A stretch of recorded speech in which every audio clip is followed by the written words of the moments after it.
Привет, на связи Бухус. В этом видео я расскажу о настройках, которыми я сам пользуюсь и о которых вы, скорее всего, не знали. Перед тем, как начнем, попрошу тебя только об одном, а именно подписаться на канал, потому что я пипец как хочу набрать 1000 подписчиков и выпускать еще больше годного контента. Начнем мы с квиккастов. Скорее всего, половина из вас юзают данный метод, но есть такие ребята, как я, которые играют без квиккастов и занижают слегка свою скиллуху. Есть два режима: обычное использование и быстрое, то есть квиккаст. Обычное использование, пока вы не наведете курсор и не нажмете LKM, способность не будет активирована. С другой стороны, быстрое использование, вам нужно всего лишь навести ваш курсор на место, куда хотите заюзать скилл, и нажать кнопку скилла, и чемпион сразу же его активирует. Квиккаст ускоряет ваш прокаст и дает маленький чит, который может помочь вам переиграть вашего соперника. Быстрый метод особенно подходит для Лисина, которому нужно очень быстро дать комбо флэш плюс кик. Но если вам, как и мне, неудобно без указателя скилла, вы можете оставить метод квиккаста, только нужно поставить первую галочку чуть ниже. Метод будет работать так же, только чуток медленнее квиккаста. Это что-то среднее между обычным использованием и квиккаста. Вы нажимаете кнопку умения, наводитесь и просто быстро отпускаете кнопку умения, и все. Камера. Наверняка ты на трансляциях про игры или просто смотря за игроком высокого ранга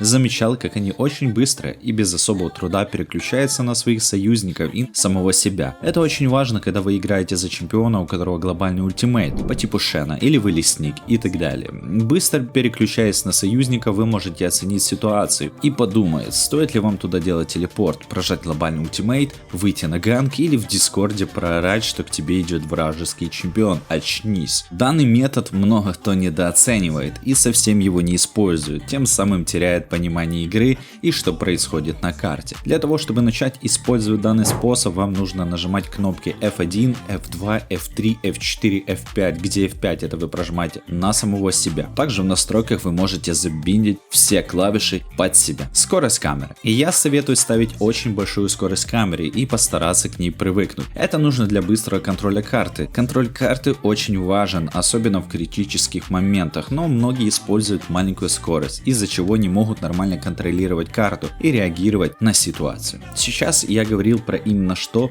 происходит на вашем экране, не про миникарту. Умная атака. Часто на стримах и в комментариях вы спрашиваете, что за прицел или почему ты не добиваешь крипов правой кнопкой мыши. Сказал, что это не совсем умная атака, атакует через A, появляется вместо обычного курсора прицел, который захватывает ближайшего к нему цель. Эта настройка полезна тем, у кого большая чувствительность мыши или большие проблемы с мискликами, он промахивается по крипам или по героям очень часто. Пример. Перед вами большая пачка крипов, вы хотите добить ближайшего крипа, и если вы добиваете правой кнопкой мыши, случайно нажав по земле, вы просто побежите на данную точку, куда нажали, тем самым потеряете фарм. Если использовать метод A плюс LKM, вам будет легче навести на ту цель, которую вы выбрали, и самое главное, если вы мискликнули и нажали А по земле, ваш чемпион ударит ближайшего к нему крипа. Это очень полезная функция, и поверьте мне, многие крипы, которые вы не добивали ранее, будут добиты сейчас, так что советую использовать. Да, нужно будет немножечко потерпеть, пока привыкнете, но поверьте мне, для кайтинга и для фарма это очень крутая и полезная функция. Интерфейс. Не раз замечал, как игроки ранга, начиная с железа и по голду, играют с ужасными настройками интерфейса, а именно миникарта маленькая, что на ней ничего не видно, а панель чемпиона огромная на полэкрана, и это неправильно. Перейдя в настройки, интерфейс, масштаб интерфейса ставим на 0, чтобы мы могли больше видеть на своем экране. Масштаб чата ставим тоже самый минимальный, но это по желанию. Вы будете меньше обращать внимание на агрессию тиммейтов и лишний спам, который может отвлекать от игры и занижать вашу концентрацию, что не есть круто. Масштаб миникарты ставим 70-100, тогда на карте можно все детально осмотреть и увидеть